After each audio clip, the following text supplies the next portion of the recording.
Hello and welcome to the War Report. I am your host, Cyrus, aka H_visibility, joined by Quan, aka the Comeback Spot. And this is the show where we talk about AEW and NXT on the A Show RNC network, man. How you feeling, Quan? I'm feeling fantastic. What's good with you, man? Motherfucker, I'm tired, so carry me, bro. Let's go. I'm Ready. Oh, Bad Bunny shirt. Oh, Oh, you know about the okay. collector's joint? The niggas can't even see it, but I got the Royal Rumble Bad Bunny tee Oh, you caught that? collector's Oh, that's edition. cool. I didn't wear my Poppy shirt for this recording. I should have told you. I should have texted you first. But Get the vibe right. yeah. So it's been a cool week of wrestling. I think all the same talking points have been, still going. Still like I a lot of Karrion Kross stuff, the Daniel Bryan and CM Punk stuff, which they're pretty important. Not the Karrion Kross stuff. They're pretty important though. So very very interesting. Things are picking up, man. Yeah, things are picking up. We see some stuff going on the AEW, and I think it's gonna make the Patreon portion a little bit funny because we already recorded that part, and I think we talked a little bit about Daniel Bryan and CM Punk on there. I think we did. So it might be a little dated, but it's fine. That's how you know, like wrestling right now Yeah. is that like an all time high because like Yeah, news shit, like after shit's 24 finally hours, moving. yeah, after 24-hour news is like it don't even matter no more. Yeah, so that's all great stuff, man. It's really, really great. So we're gonna get into the trenches. We're probably gonna talk about some quick stuff because I think a lot of the important stuff that we have to talk about is really on AEW. Mm-hmm. Like it's on the show this week. So AEW is interested in Buddy Murphy. How do you feel about that? I think he should go to Impact. I think he'd do much better there. I think he'd have more time over there, or like Ring of Honor. I think AEW has enough guys. I know they have a TV show coming out next week. Or They a have couple weeks, they 2 weeks. they have more than enough to fill They that have 1 hour. Yeah. Is it only a 1 hour show? I thought it was two. Is it one? Apparently, it's only one. Oh shoot. Okay. So yeah, it's only extra. If it's an extra hour, yeah, then I mean, yeah, Buddy Murphy. I mean, look, I guess realistically, whoever's paying him the most, but Mm-hmm. I just don't see how they'd have time to fit him in on All Elite Same. Wrestling. Especially when he might be like the rare case that if he gets like called up or gets the call and shows up to AEW, nobody's getting pushed to the back because of him. Yeah, right. Like he's not. I don't really think he's going to be moving the needle in AEW. I like Buddy Murphy a lot, but I don't really think he's going to be moving the needle much in AEW. No. Yeah, he should go to just go to Impact and like kind of like do some character things. Go to New Japan and try some character stuff. Like fuck it. I would love Buddy Murphy. If like you want to get me back in the G1, put Buddy Oh, Murphy. You put Buddy Murphy in the G1. Now we're talking. And get goddamn Chase Owens out. Yeah, take Chase Owens out and put in Buddy Murphy. We talking. Yeah. So good luck to him. We'll see what happens. I guess he's on AEW watch. Britt Baker has a wrist injury. I believe she has injured her wrist in the match with Nyla Rose. Hey man. I hope it's not anything too severe. I saw on AEW tonight she had a little air cast on, so yeah, maybe it's not too crazy. I would hope so, but also just like these people are, they need to be careful, man. It's dangerous, it's dangerous over there. They live real reckless, bro. Yeah, I feel like every other women or like big women's match there is like an injury. You remember that like fatal 4-way with Chris Statlander, Britt Baker, and I think it was Nyla Rose, and then Rio.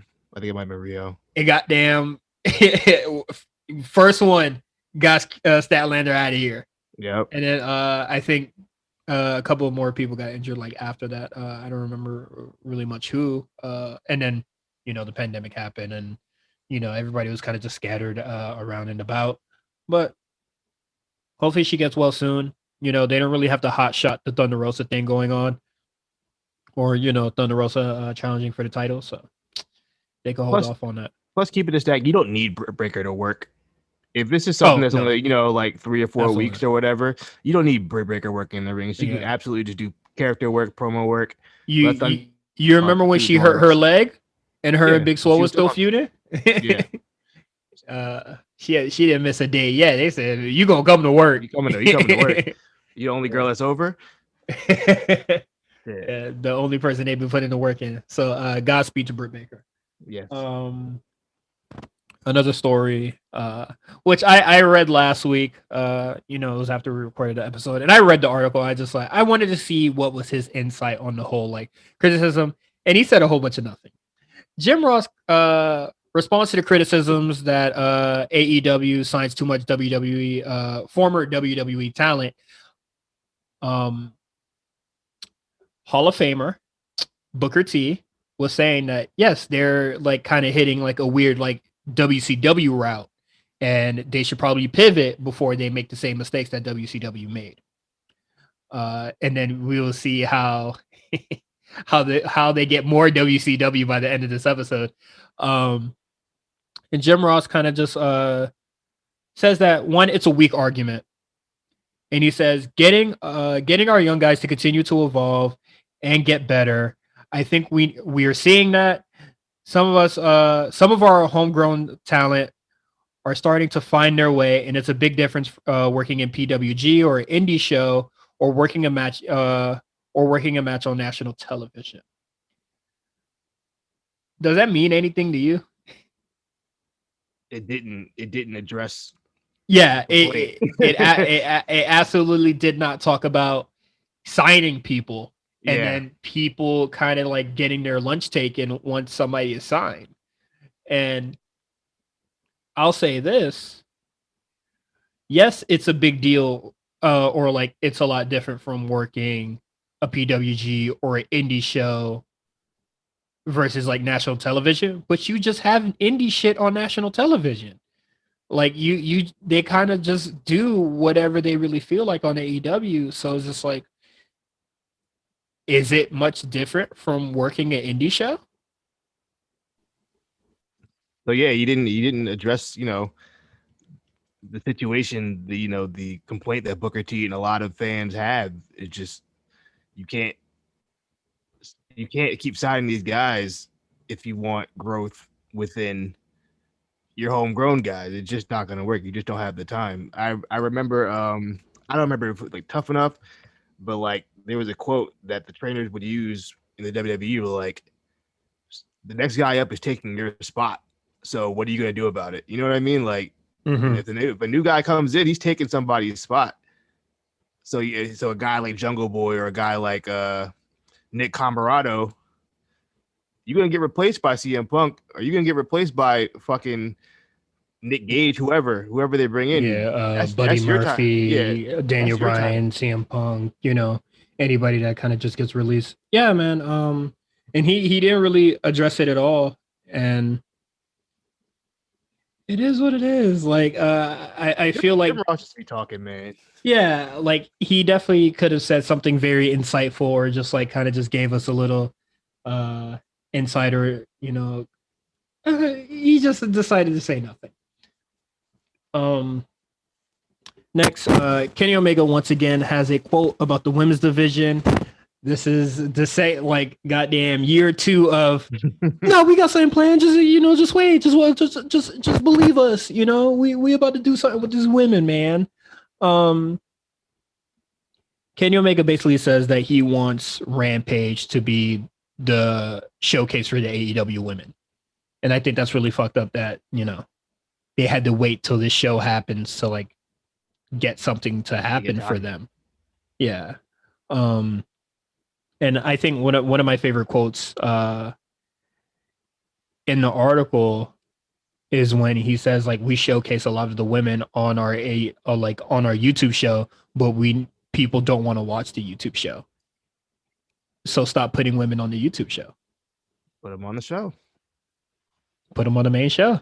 Put Kylan King on the show. Put Red Velvet on the show.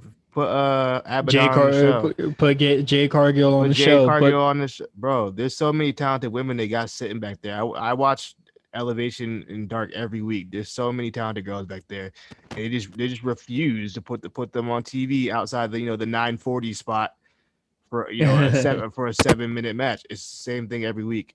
Like and now they want me to believe that you're going to be giving the women like a chance to showcase when CM Punk is coming in or like possibly showing up on that show. Like, how is the women going to follow that?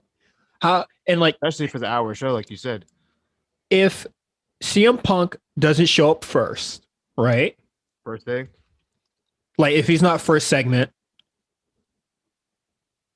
people are not gonna care about the show until he shows up. Yeah. And if he is in that first segment, nobody is gonna care about anything else that happens on the show. And they talk about it on the A show where they kind of shot themselves in the foot by leaking this or like putting this information out there because now people are just like they're clamoring for it. They're rabid for it. And they kind of like subdued some of the fans this week by saying, hey, we're gonna be in Chicago at this time. Yeah. Hey, like instead of just like, trying to give people like the roundabout being like, oh, is he gonna show up this week or this week? And it's just like, you look out for this episode. And if he doesn't show up on the episode, then they just fuck themselves over even harder. Yeah, it's one of those situations where you need to under promise and then over deliver. Yeah, over deliver. It just like you said, there's so much anticipation for Punk. I kind of thought Punk was coming out tonight. At one point, I didn't think so. I thought after the well, I guess we'll get into it after. I was expecting we'll talk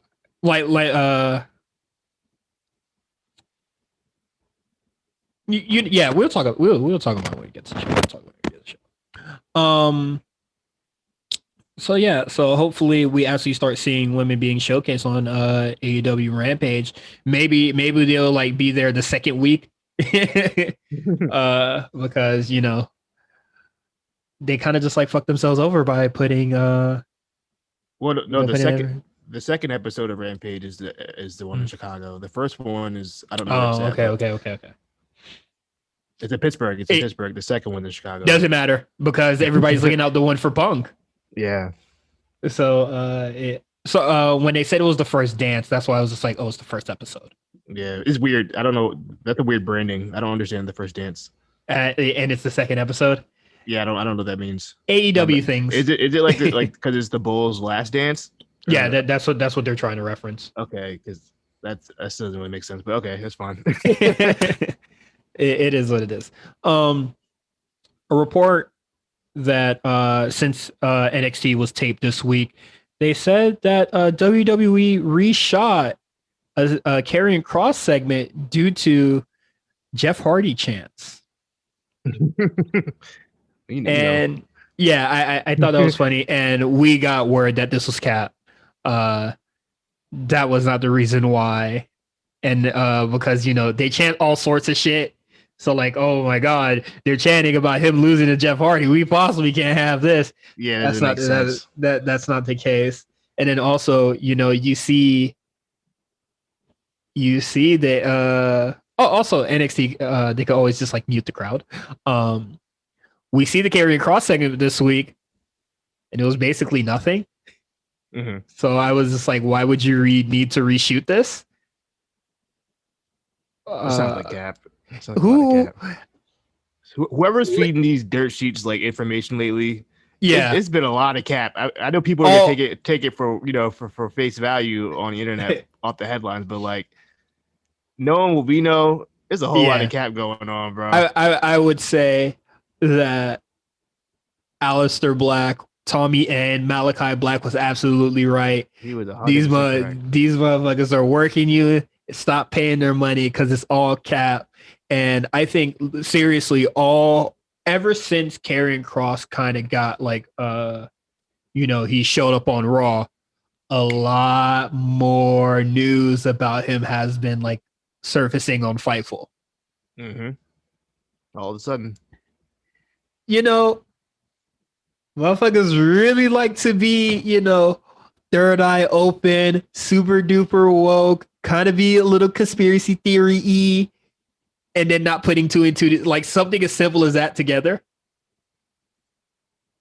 People believe what they want to believe. They want their narratives to Yeah, be correct, and they will look for anything to make sure that this is and what's and going and on. and I still think it's crazy because like y'all don't like Karrion Kross.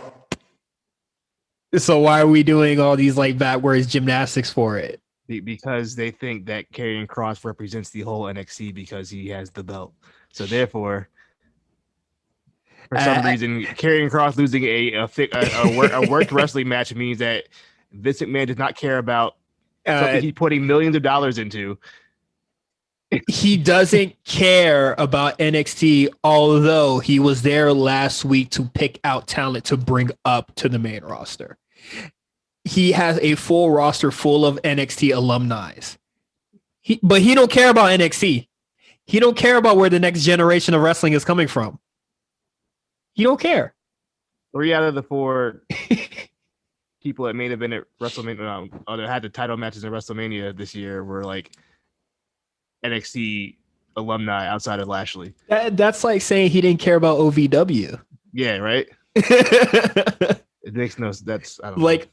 He always cares about developmental because they're up next. You kind of have to use these people, but also, and then just to finish this off, to just talk about more about this Karrion Kross stuff that is going around and the conflicting reports that we're seeing on the Such a Good Shoot podcast. Fandango speaks on why Karrion Kross shouldn't let his frustrations show backstage or on social media. I think on Instagram we see a lot of Karrion Kross's likes because people do that. I don't do that. I don't do that. I don't. You know what I hate?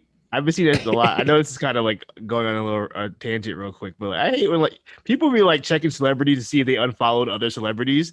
Like, get a weird. fucking life. So also, how do you do that? Are you like checking people one by one and like seeing what's going on? Like, is there like an app that like does it really really fast for you? I don't know, bro. The Stan Twitter is impressive, man. They will find out anything. They'll find out your IP address, where you live at, where your mom work.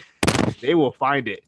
Scary stuff. And then, I think Fandango saying this, and then the Fightful report coming out saying that Karrion Kross was like in good spirits about the whole Jeff Hardy thing. Didn't seem like it. So we gonna call Fandango a liar? I've never known that man to lie. And he ain't never been a capper in his life. Know what I mean? I do think it's very, very weird. And I do think that Fandango is right. In the report, he talks about that match against Jeff Hardy was a test. Because you want to be a little angry man throwing bitch fits and shit like that. Oh, okay. This is a pseudo. Yeah, this is a pseudo hazing process. They're bringing him down to size, and I like that a lot. This is back, baby. Yeah. I really, really feel like I know like it seems like I have to mention it whenever he like comes up, but I really, really feel like the Santos Escobar feud could have been like what really like kind of humbles him or like bring him down to size or just like learns how to really work with others. Because it seems that he is not there's an issue there, and then whoever is feeding these dirt sheets these issues are just like nah he's like a goody two shoes, like he's a good boy, trust me. WWE is kind of just like fucking with him, or he's just rolling with the punches, and we kind of know that's not the case. And then just to talk about the Keith Lee and Karrion Kross thing, man, I don't care, man. I don't care. Yeah, no. Raw. I'm gonna tell you one thing about Raw. It felt like a Raw. We're back. It was funny. It was funny. They said the same thing on the issue. It was just like, "Hey, it's Raw with crowds." So same old bullshit. That was Raw. I'm going back to not watching that live anymore. That's definitely going to be on watch wrestling special. I'm watching that live. It is watch via Twitter for me. If I decide to, I can sleep a little early. But that is it for In the Trenches, man. We're gonna get into NXT.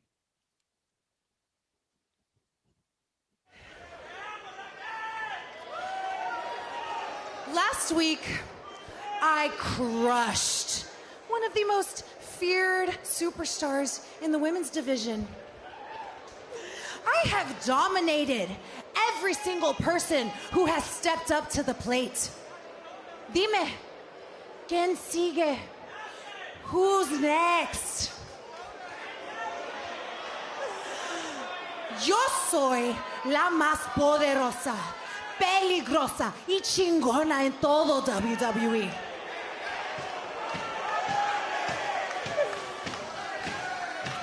All I have to say is, keep them coming. 18 months ago, you debuted. And you've been absolutely unstoppable ever since. You know what I tell people? My best friend, Big Mummy Cool, is the most dominant woman in NXT history. More dominant than Charlotte Flair, than Asuka, than Shayna Baszler. You have defeated former champions in Rhea Ripley, Io Shirai, Ember Moon, and everyone else that has stood in your path. The list will go on, and it will continue to go on.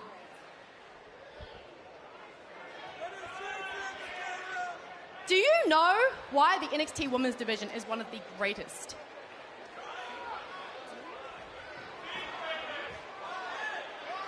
It's because of one woman.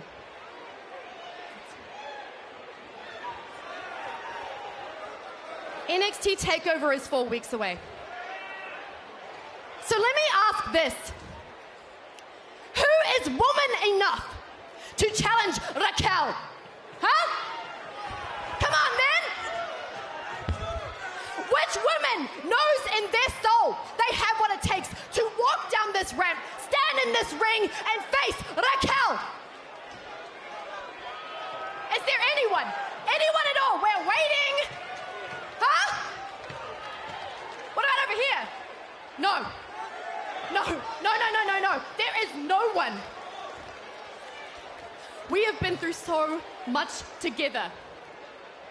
And as long as I have your back, you will always be champion. Xia Li, Dakota Kai, she named him. She ran through Ember Moon, Io Shirai. She stated everyone. Raquel Gonzalez sits atop the NXT Women's Division by her. What the hell?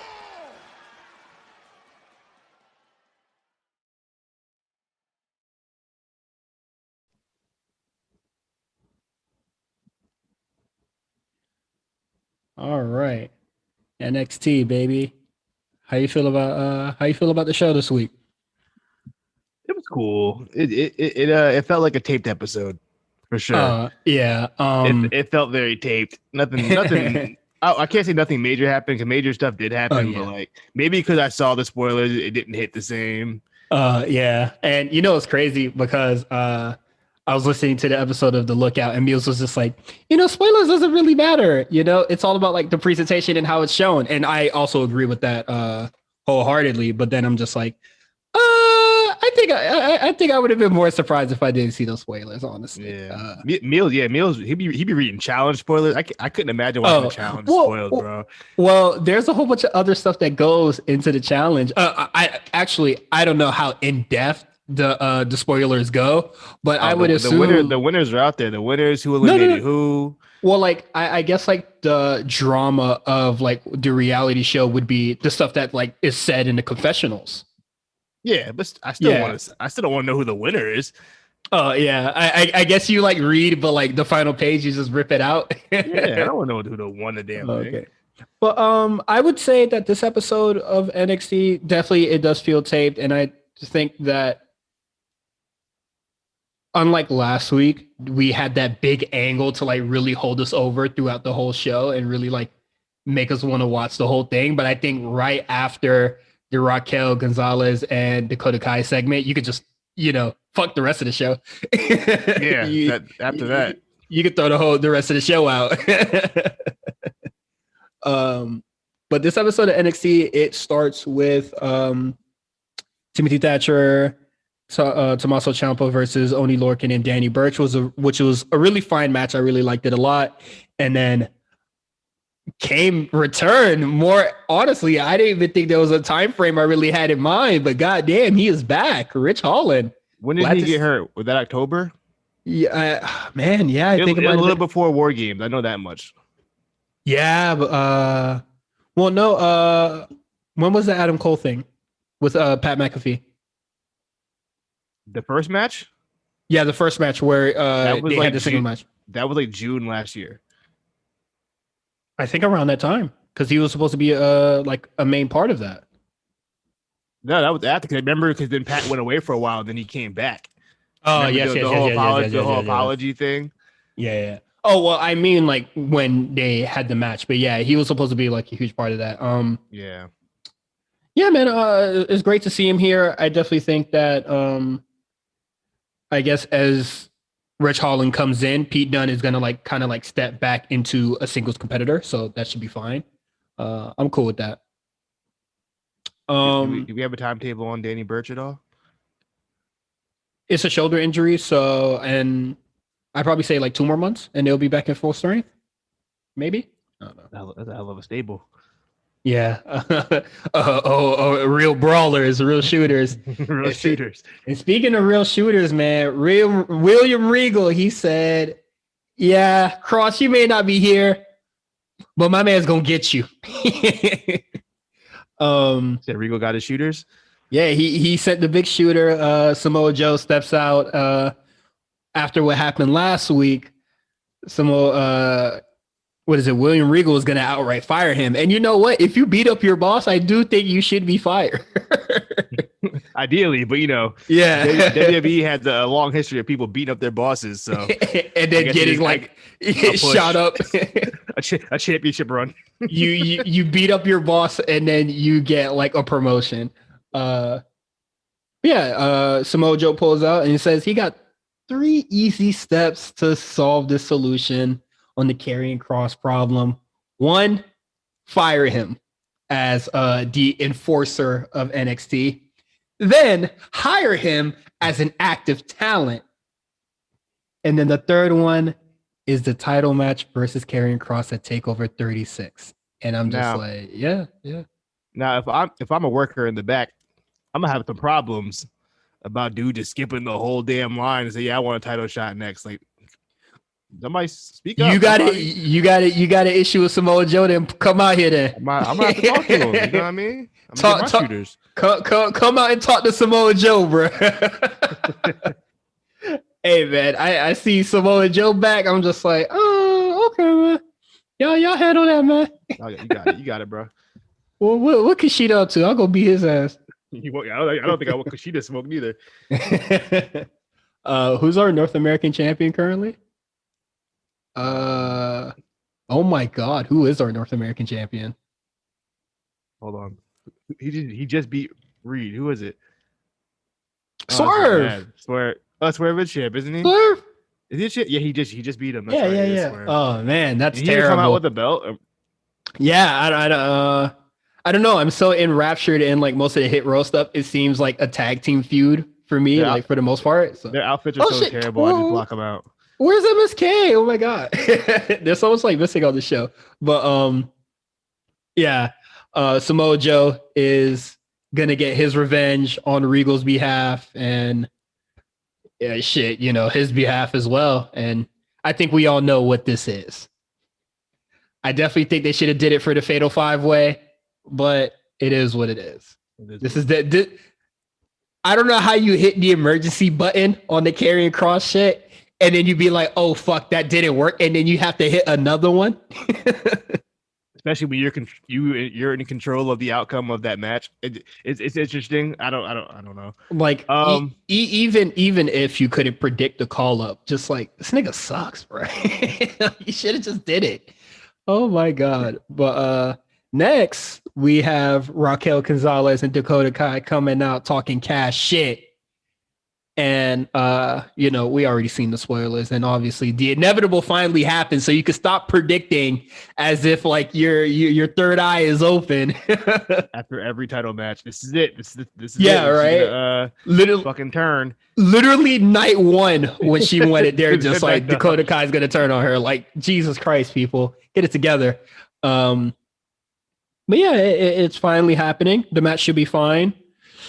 Does Raquel keep the title? I don't think so. Okay. And takes it. Let's see how we're feeling when the show comes around and it's prediction time. How do we feel about Big Mommy Cool? Is that a good nickname? Are we here for that? I feel like we could have got something better. I get the where the name came from. Would that make Dakota Kai HBK? Yeah.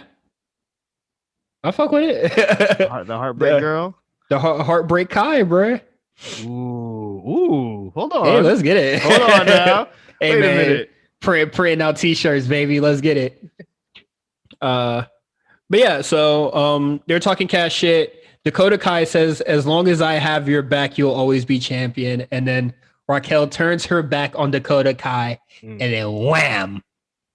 Eats a running kick to the face, and it was a really good one too. It looked like it really hit her. So yeah, we're gonna be getting that match. That should be cool. I can't wait to see the promos between these two, and then Raquel actually having to talk for herself. Like for the most part, have to kind of do a segment on her own. You gotta talk about her back, her upper back. How strong her upper back is. The strong back, I ain't gonna hold you. her and Indy Hartwell, the strong back. Okay, what else happened next? Sorry, this is like more of a formulaic order than like, tiers and priorities.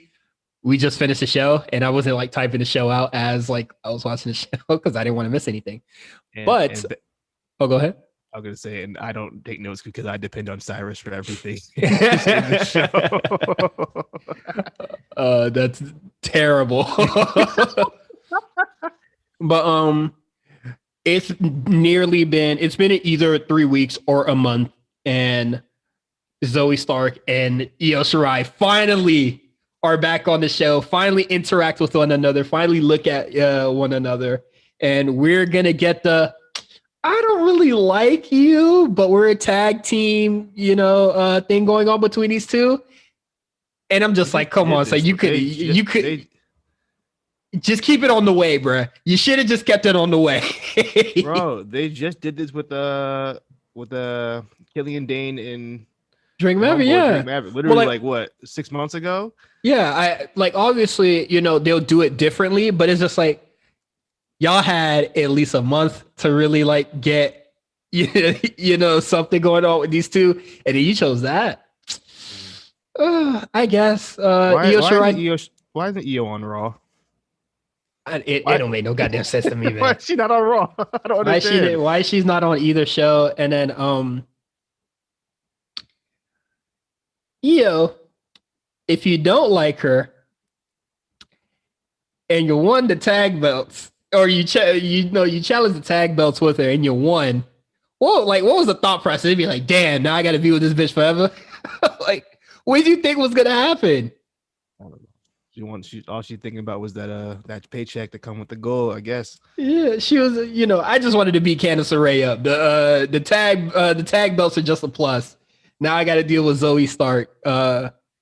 So whatever characterization they could get out of Zoe Stark on this shit, good luck, because they almost did it with Toni Storm and then dropped the ball on the whole thing. Mm-hmm. The Rob Stone brand and Frankie Monet eats a pin to Casey Catanzaro and and Talk about Kaden it. Go Carter. ahead. Go ahead and talk about it. Say When what you I gotta say. So when I was reading the spoilers, I was just reading it. I was just like, oh, okay, Samoa Joe, Dakota Kai. Okay, that's great. And then I saw Rob Stone brand, what is it? No, Casey Catanzaro and Kaden Carter defeats the Rob Stone brand. And the record scratch happened, it hit in my head. Hey, what do you mean by that, man? Like, what's going on here? I don't know why you were shocked. And so I texted Quan. I was just like, oh, I'm not happy about this. I don't like it. And then you just said, let's see how it plays out. And I said, you said, who took the pin? And I said, I didn't know because it wasn't said in the spoilers. It just said they lost. And then you're just like, let's wait and see how it's presented. Can I be upset about this now? You can talk. Go ahead, man. I don't know what you're upset about because it's Robert Stone brand. They don't win ever. So why is Frankie Monet here? What is she doing on NXT, bro? Why are we wasting her time? I don't know. This shit makes no sense to me. What else is she gonna do right now? She can easily just be building up contenders, and then whenever the hell, they could build up the Mandy Rose thing. I mean, I think that's still brewing. They kind of showed a little bit. They showed Mandy Rose talking to Gigi Dolan and whoever the other girl was and in the back. That could have been. That's fine, honestly. My echo was on, so I just turned that down. So I couldn't hear someone saying to me. Okay. I feel like we could have still got some seeds planted for the Mandy Rose thing without them having to. I'm just bothered that Frankie Monet had to lose here because they don't do shit with Casey and Caden. They're never in the realm of really capturing the tag belts. So why? Maybe this is the beginning. Maybe this is the first contender for this is the start of for Io and Zoe, which I think is a fine first contender. Honestly, I mean they don't have shit else. Yeah, that's what I'm saying. I think Frankie gonna be fine off that one out. You know what I mean? I know what you're saying. I know what you're saying. I'm just saying they needed Team Ninja to beat somebody, I guess, with some credibility. If I had, if I had to choose a women's tag team that I would like to see against, Casey Gannon, Io Shirai and Zoe Stark, I would like it for it to be in the Rob Stone brand. I would at least like them to actually be in a championship match after they were holding the tag belts thinking they won when Ember Moon and Blackheart was beating the shit out of the way. But it don't sit right with my conscience, man. That shit don't make no damn sense to me. But it is what it is. We get another Wade Barrett interview, and I don't like these segments, man. I think this is the third segment we had because it doesn't really feel necessary to me, and also not a lot of things are being said because it's just what is it? It was Adam Cole, I think, that had the interview with Wade Barrett at first, or was it Bronson Reed? I think it was Adam Cole. I remember we talked about how it was an actual interview and nothing got it wasn't escalated. It was very normal, and I think Bronson, it was a literal interview for Sports Illustrated. And I think Bronson Reed also had one where he was kind of just upset that he lost, I believe. I'm not I forget. And then Kyle O'Reilly came out and was just it's okay to lose. I could be a loser. We bounce back. We take L's or it's just emotions. And then Adam Cole later on that night was just that's normal for you, bum ass. And now we get the Diamond Mine just being oh, we're just gonna beat up Bobby Fish. And did we need kind of just figured that was gonna happen? I wish they would have just ran up on him at the NXT parking lot or something. Just something more interesting. I just feel the Wade Barrett segments are a real cool down but like nothing at NXT has really been like hot like these past couple weeks. Like I haven't been going crazy for anything. Like these past couple episodes has been like whatever. Yeah, very much so. The Way has a segment. It's gonna be Johnny Gargano and Dexter Lumis custody of Indy Hartwell. We'll see how that goes. I think it should be good. Do you want Dexter Lumis in the way? Sure. Fuck it. What you know what? Whatever makes Indy happy, man. Whatever makes Indy happy. And I would love to see the just more segments of The Way involving Indy Hartwell. It seems like, you know, The Way is like slowly dissolving, but you know, if they could like prolong it just a little bit more with like having Loomis and Indy shenanigans, fuck it, why not? Especially if like, you know, if they're not going to get called up or anything like that. So that should be cool. Another segment that was on the show, Cameron Grimes and LA Knight knock it out the park again with this segment. 3 for 3 tonight on segments. Yeah. All three of them were fantastic. And then with cameos from Ted DiBiase and Grizzle Young. When Grizzle Young Veterans pulled up, I popped. I was just like, why are you? When LA Knight was just like, why the fuck are y'all here? I was also like, why are y'all here? And he was just like, we're British. Like, they can't enjoy the links. Yeah, you feel me? We here, relaxing. These segments are great. I really love it. I love the final act of the segment where Cameron Grimes gets a hole in one, but also assassinates LA Knight in the process. Really good stuff. Big shocker between the both of us that happened this week. The breakout tournament has a bracket now. I don't know how you go through the whole first round and then finally have a bracket, but good for them. You know, the graphic, whoever forgot to check their email finally checked their email, and now we have a graphic for it. So now we kind of know what matches to expect now, which I'm just confused how you let it get this far without a goddamn bracket. I mean, man, they're just doing whatever down there, bro. There's no rhyme or reason for anything. I'm about to hit the edit.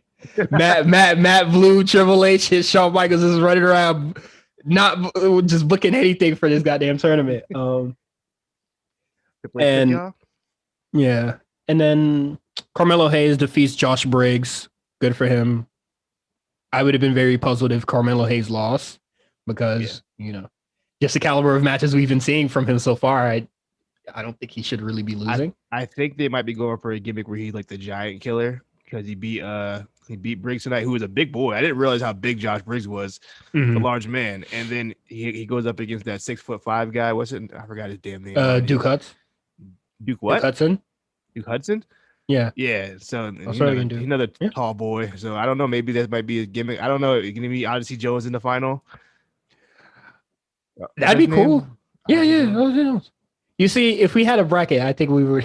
Where I would know these niggas' names. That'd be nice. and then like predict where this like bracket could possibly go.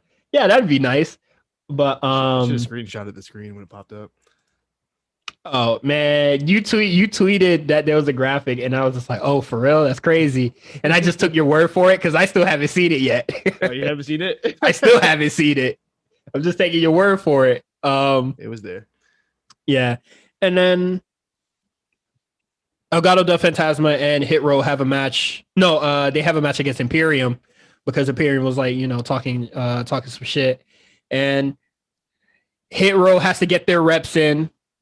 And they're also feuding with Elgato del Fantasma, and Imperium needs a win so they can impress Walter and have the match, or just have some momentum going into the match with MSK at most likely TakeOver 36. So that's that.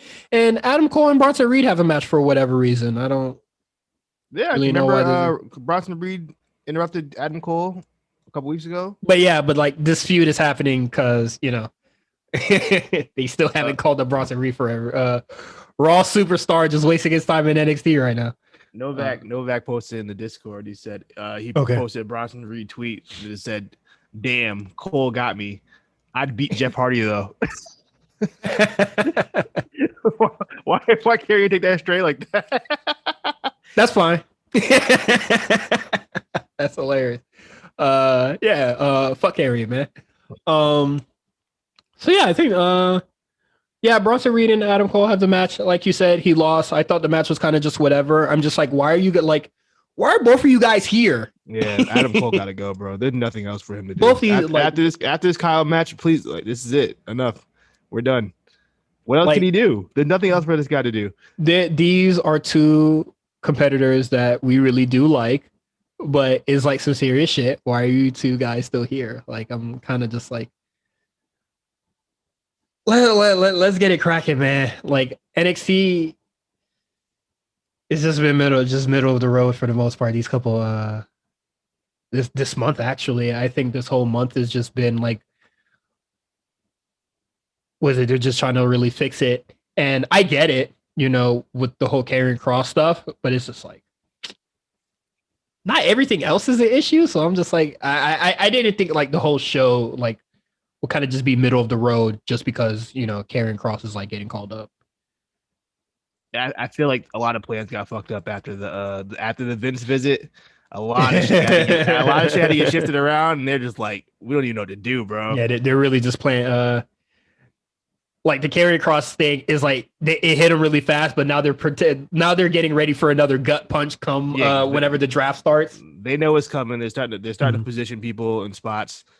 You can see it growing, but I think it's one of those situations we're gonna have to wait a little bit to really, get NXT back in the swing. I hope. Yeah, I'm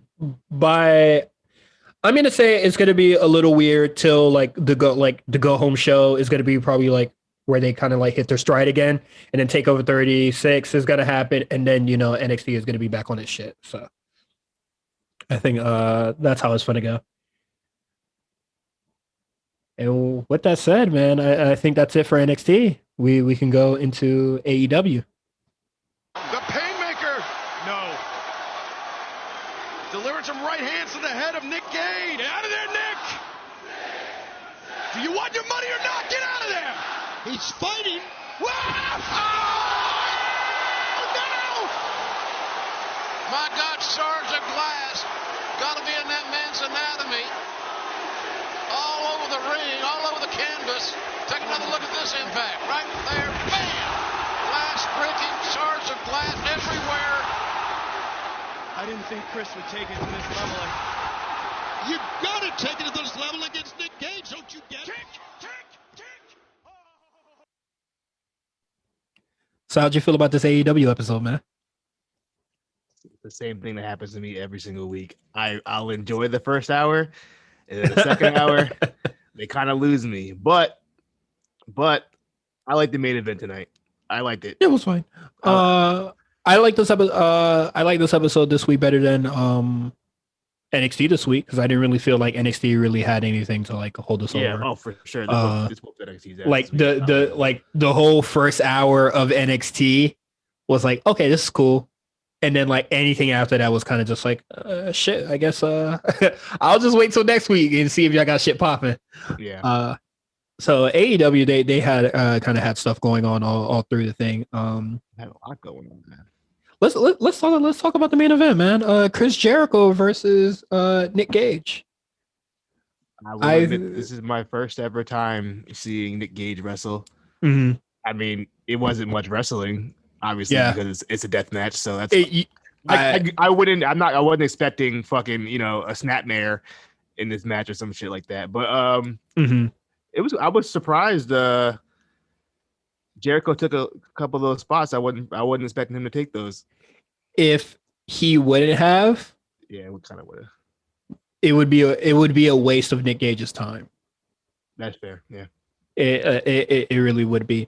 I've seen a Nick Gage match before. So when I saw the match was starting and then they were trying to do like a collar elbow tie up and I saw Nick Gage's form, I said, this nigga cannot wrestle. I thought they wrestled a little too much. Like they were doing too much moves and it was just like, let's get to the violence, bro. I'm not like, you can't get Nick Gage to like, well, you can't convince me that Nick Gage can really work. So just get to the violence. Like, let's get to the real shit. And I believe the real shit will come like 5 minutes into the match where light tubes are shown, and it's one of my kind of favorite deathmatch weapon. Before he even did the light tube, I think he did the pizza cutter spot first. Oh yeah. And then went to commercial because they did the pizza cutter spot and went to commercial. Yes, you're right. They did the pizza cutter spot. I don't care about the pizza cutter. I think it's lame. Just I don't know. I'm a cheese grater guy myself. I'd rather do cheese grater. You know what? Yes, cheese grater actually seems way more. Because I never heard anybody hurting themselves using a pizza cutter. But you can hurt yourself with a cheese grater. Yeah, you can hurt yourself with a cheese grater. Real easy. Also, Jericho was already bleeding before the pizza cutter came, so I was just like, he hit him in the arm with the pizza cutter to start the matchup. That's how the match started. Okay. I must have blinked and missed it. Sorry. Yeah, guys. it was real quick. He caught him in the arm, and then he started bleeding from his arm. I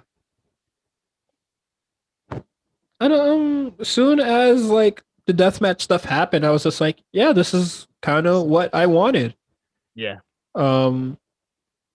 I love the glass. I like the light tubes. I thought those are great. Those are fantastic. My thing is that this match, yes, it is violent. Yes, it gives me the violence that I want. But I thought that they were moving at an abysmal pace. They were moving real slow. Real slow. I was like, I don't know if Nick Gage's style. I don't know if he always wrestles like that. But man, he was kind of just like with no urgency. I was like, no urgency, and he was very like really playing to the crowd, which I get it. This is like this is your grand stage. Yeah, you've never wrestled in front of this crowd before like this. But like, what are you doing? Like, hit that motherfucker, man. Yeah, that's really all the. I just thought like the beginning had a little too much wrestling. I was just like, let's just get to the violence already. And then when the violence was happening, it was like very slow between like spots. But I did like the glass spot a lot. I love the glass slab. That great shit. Love it. And then the finish, whatever. It's not like Nick Gage was ever gonna win anyway. Yeah. And like they were still like fighting, and I'm looking at the clock, and I'm just like, yeah, man. Wrap this up, bro. Yeah, what does Jericho win? And then Jericho just does a very regular slow Judas effect, and Nick Gage stays down for the count. And then next week, Juventud Guerrera will be there. I need to see when's the last time this man has wrestled? He's probably been wrestling for like, he probably never stopped. We just never like really like he definitely do it. He do like Puerto Rico shows or some shit like that. How do you spell his name? Yeah. Dude. Oh, good luck. I'm Cajun that, baby. I just put Hoovy next week. That's all I got in the notes, baby. I can't spell his name, man. Okay. Oh, so I guess he's still active. Okay, yeah, so that's good. So I wouldn't say it's been like forever since he's worked. He's definitely like continued to work. I know that for sure. And then for Jericho to win the match, the special stipulation would be that Jericho needs to hit a top rope maneuver to win. Now, does that mean does he win when he lands it, or does he have to hit it and then go for a 1, 2, 3? Or just hit it at any random point in the match and then hit the 1, 2, 3. Yeah, is it like, like when you play in a video game and there's like a little side mission you have to do first? Yeah, just a little plus objective. Yeah. So maybe it's once again me just like kind of just overthinking it, but it's kind of confusing to me, or just like it's a little puzzling. Now to start out the show, #ad. We get the Elite versus the Dark Order in the 5v5 elimination, and Dark Order, they come out, their entrance is pretty cool. I liked it. And then the Elite comes out in the very, very corny Space Jam as kind of thing going on. And I liked it. Yeah, man. No, I'm not gonna lie to you. I thought it was very, very stupid, and I laughed.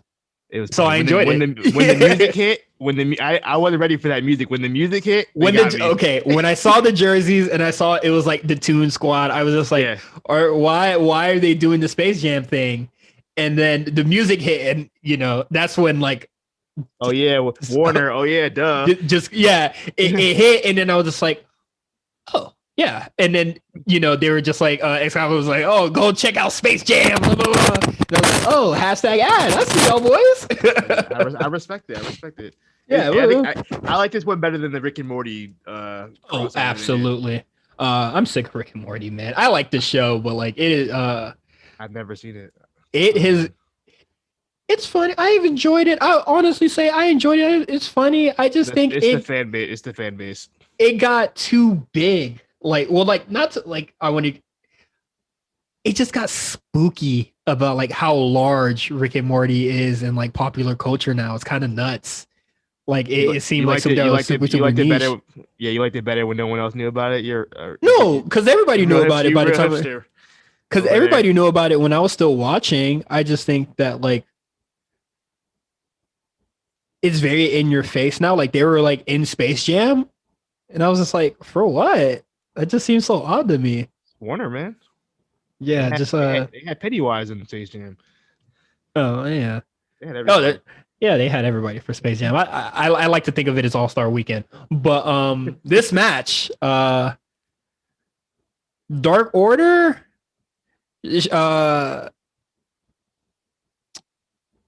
I'll say shout outs to John Silver, Hangman Page, and Evil Uno. Shout out to Stu Grayson, man. Don't do that because Stu Grayson almost risked his whole head, neck. Oh, he didn't have to do that. Are you about to let it? Okay. Go ahead. He didn't have to do that. But I'll Evil Uno. I kind of like the spots that he had with Kenny Omega in there. Like, I'll be honest. I'm sure Evil Uno and Kenny Omega probably wrestled each other 10,000 times. Aren't they both Canadian? Yeah, they're both Canada, and they both came up around the same time. They probably wrestled each other a bajillion times. Yeah. So honestly, I'll give my props to everybody but Stu Grayson. And I'm not gonna be mad at Stu Grayson when them niggas should have caught him. Niggas should have caught him. Well, niggas should have caught him, and also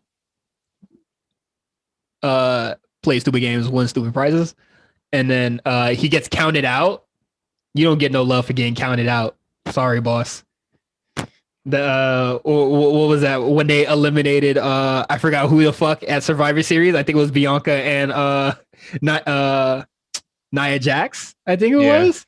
I think it was something like that. So silly. Stu Grayson went nuts. I wish they didn't like cut to commercial break or like even though I don't pay attention to the picture in picture, I hate that like they went to commercial break and then Stu Grayson went crazy. Mm-hmm. But no, I mean John Silver. But once they came back from commercial break, he was really, really crushing it. It was glad to see him back and healthy. I thought that was really great. And then towards the end of the match, I'm just like, okay, it's Hangman Page versus three guys. The Elite. What the fuck y'all about to do right now? Mind you, the stipulation to this match is that if Hangman loses, he doesn't get a title match. Yeah, and then the Dark Order does not get the tag team title shots. So I was just like, okay, so y'all could have not did the second stipulation and then kind of did a re-rock of the Kofi Mania thing and having the Dark Order kind of earn that shot for Hangman Page. I thought that would have been really nice. By the way, did you know that? No, I didn't.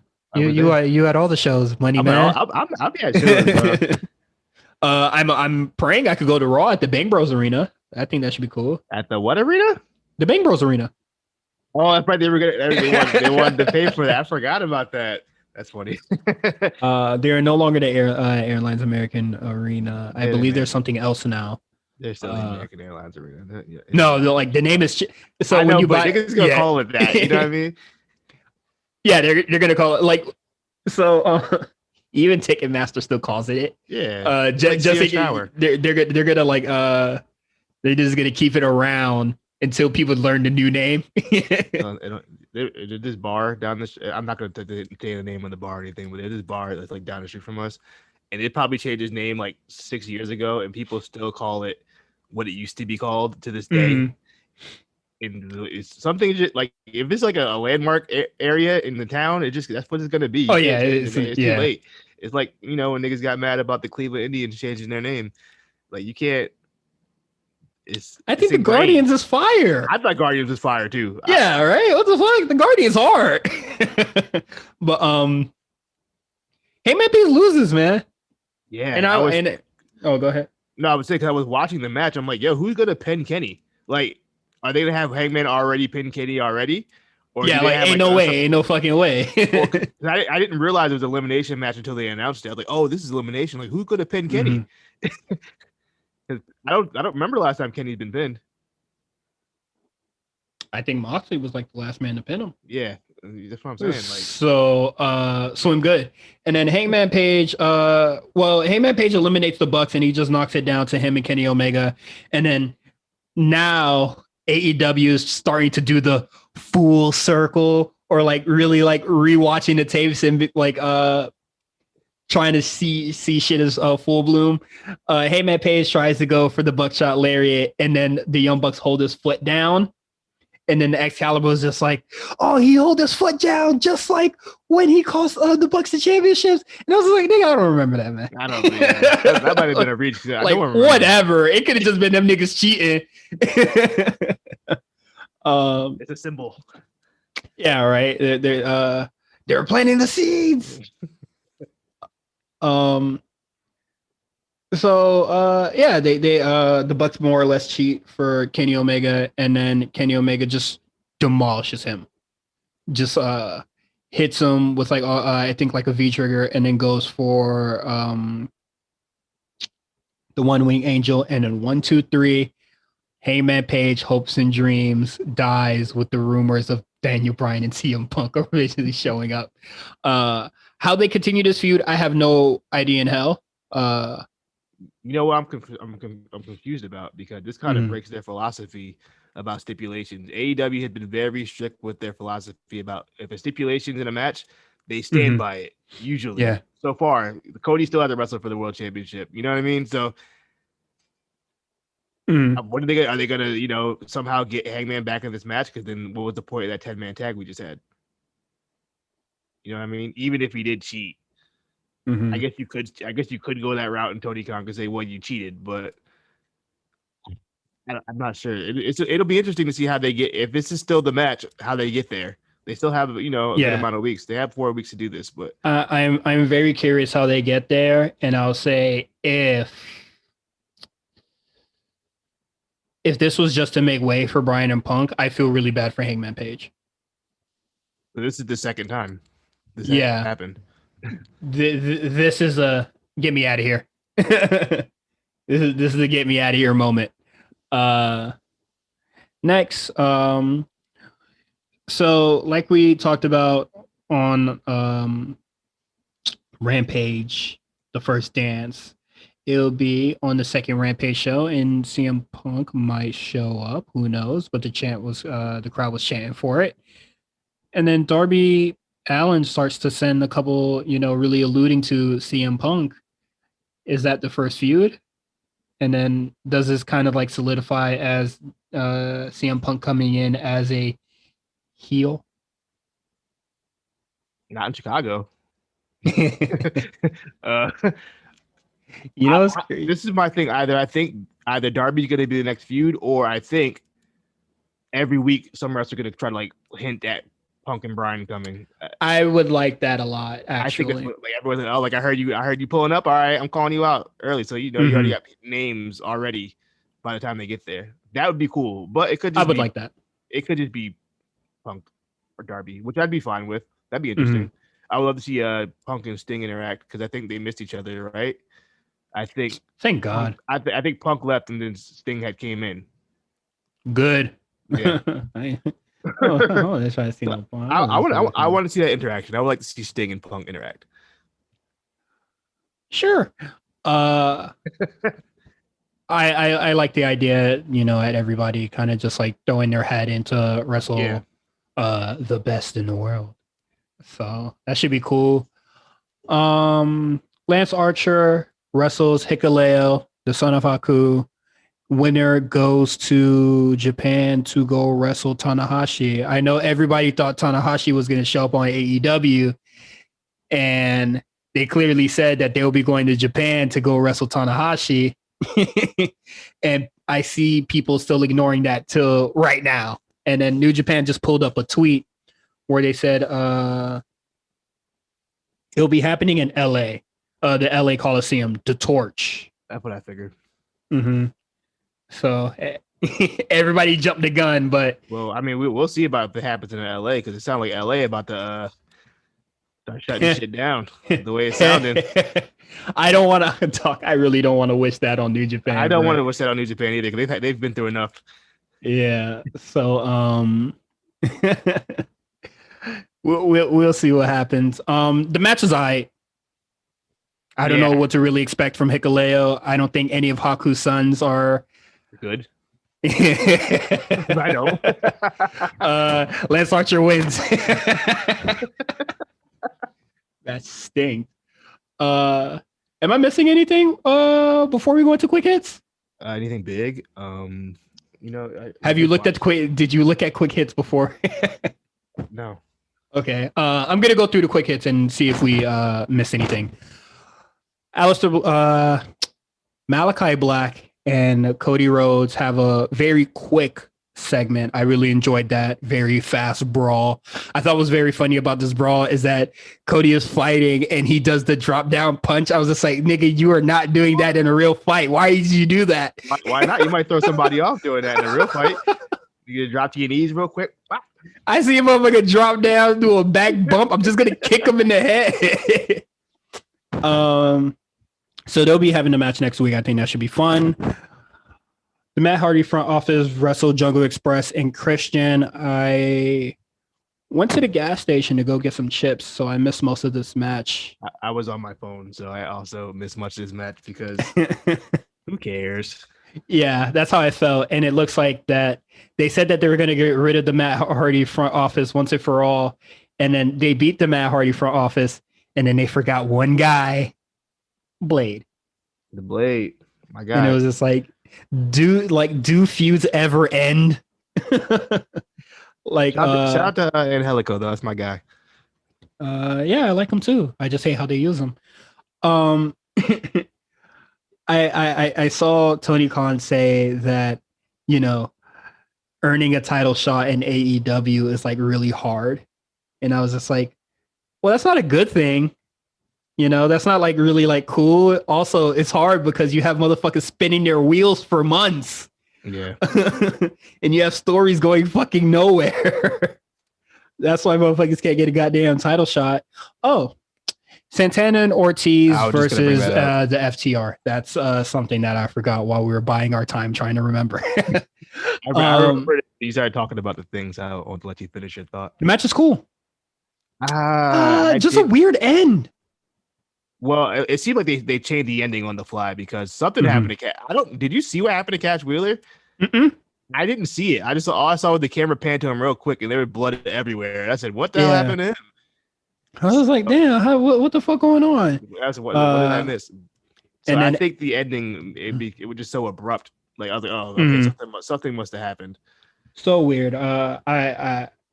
I liked it. Like I thought it had to be had the potential to be like really really nice, and then it kind of just like fizzled out towards the end, and then kind of just went out with a whimper.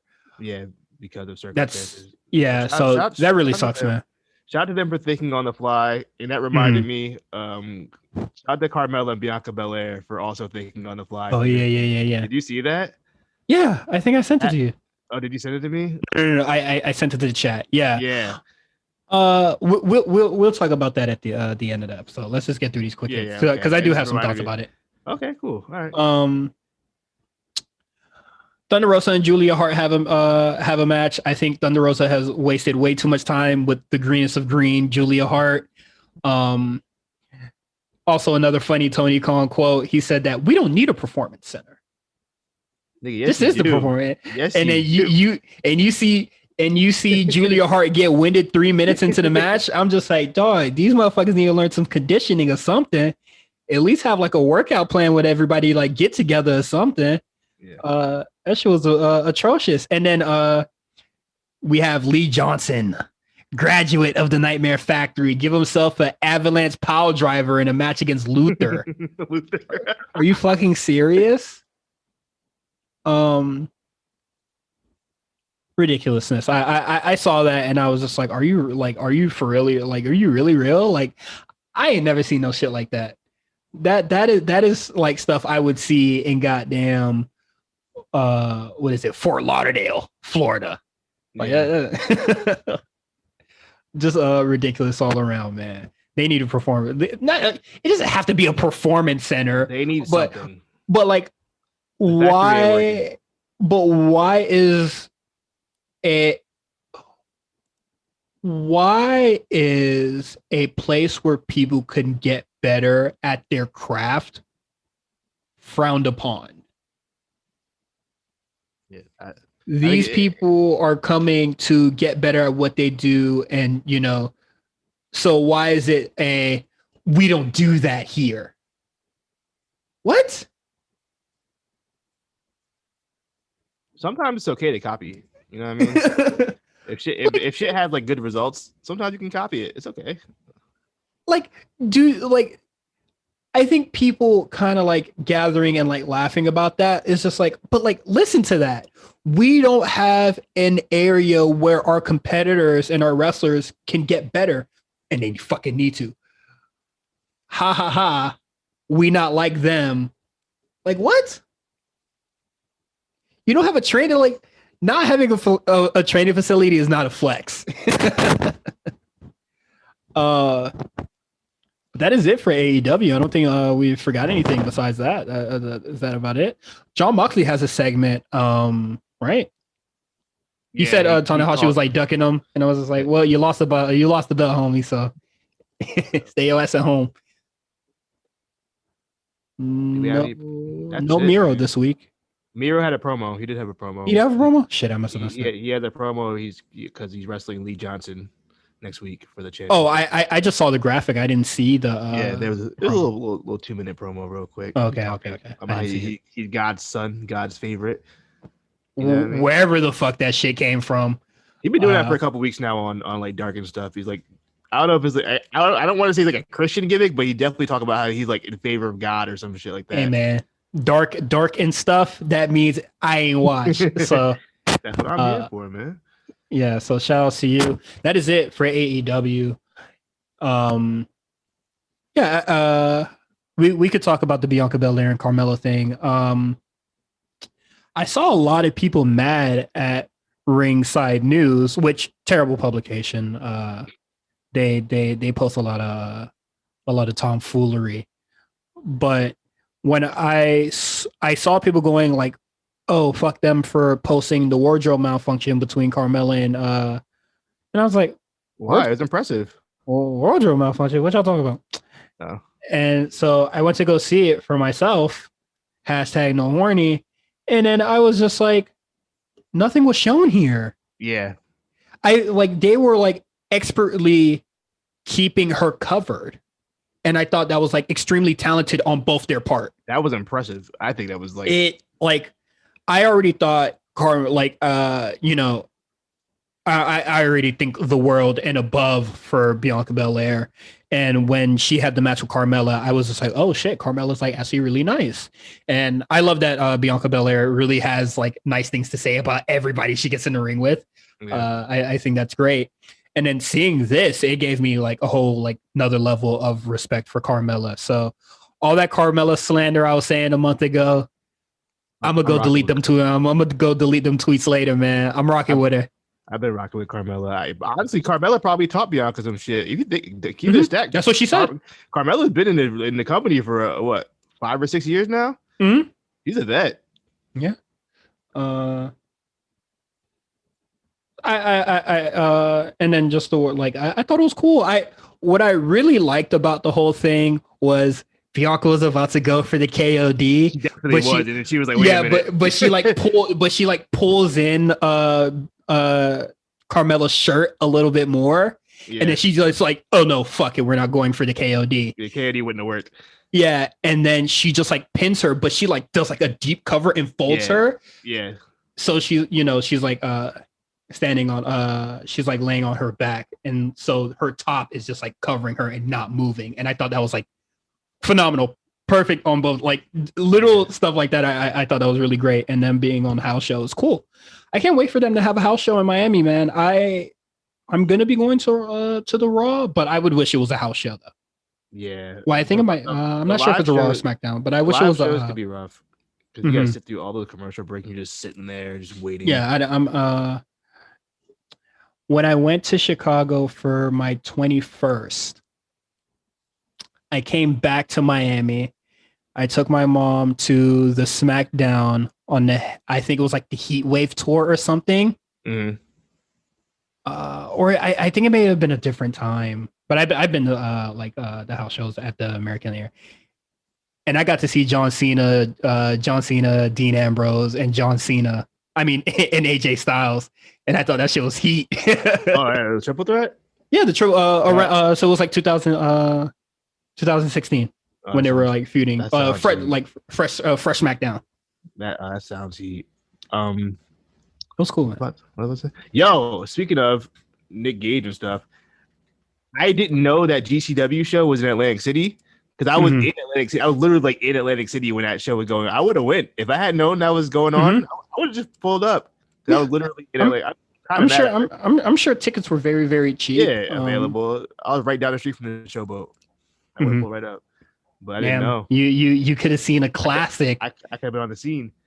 Yeah, that shit would have been heat. It could have been Chelsea Green and Zack Ryder. Y'all nasty, man. Y'all know y'all doing wrong. Hey, man, the A Show talks about it a lot, and I will agree. Y'all motherfuckers nasty, man. That's not cool. Also, motherfuckers be like, well, health insurance is very hard to get a hold of. Motherfucker, what happened to your WWE money that you can't afford to go see a doctor?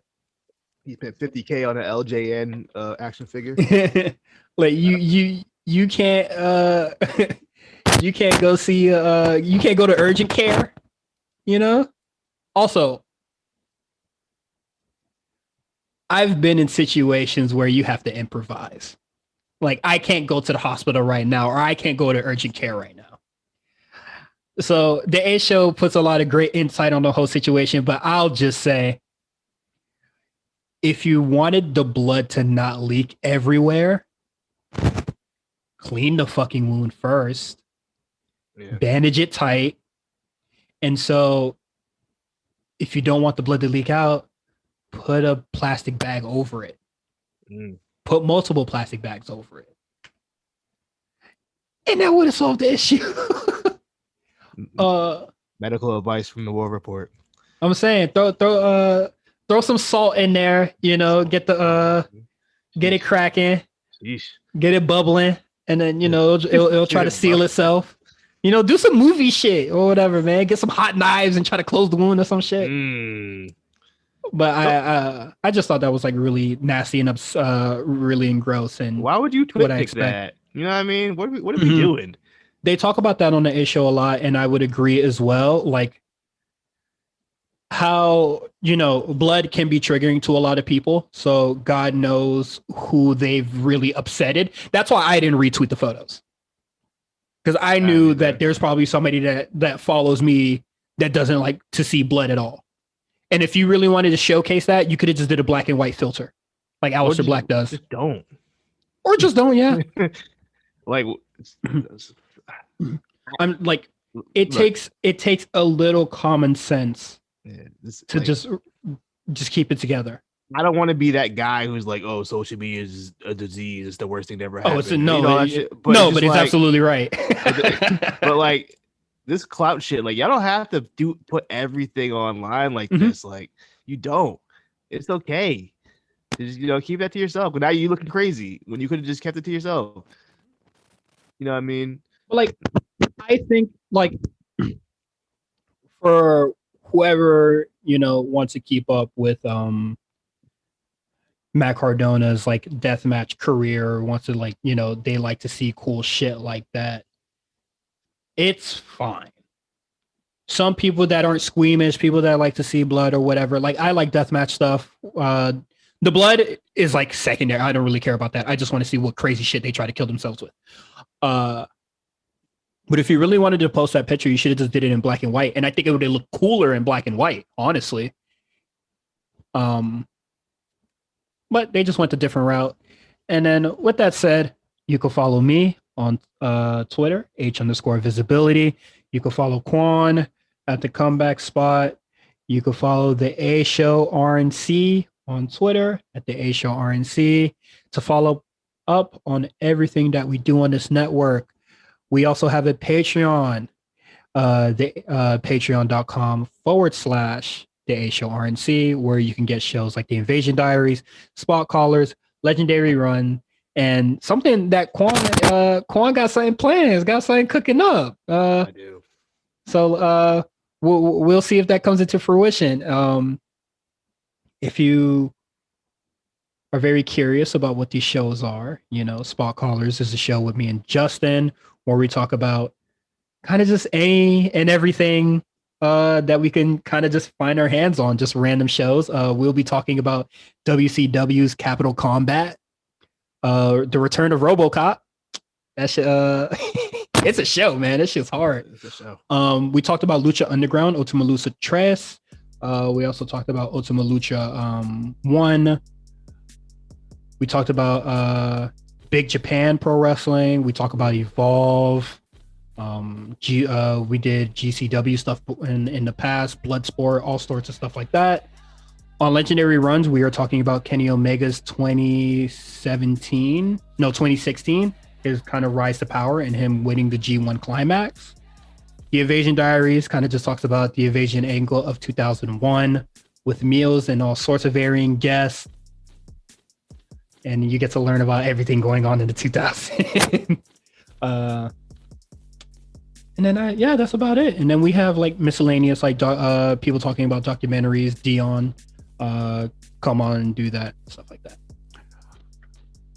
So if you're not on Patreon, go subscribe to Patreon. You get this episode early and you get to hear me and Quan talk about and Chris.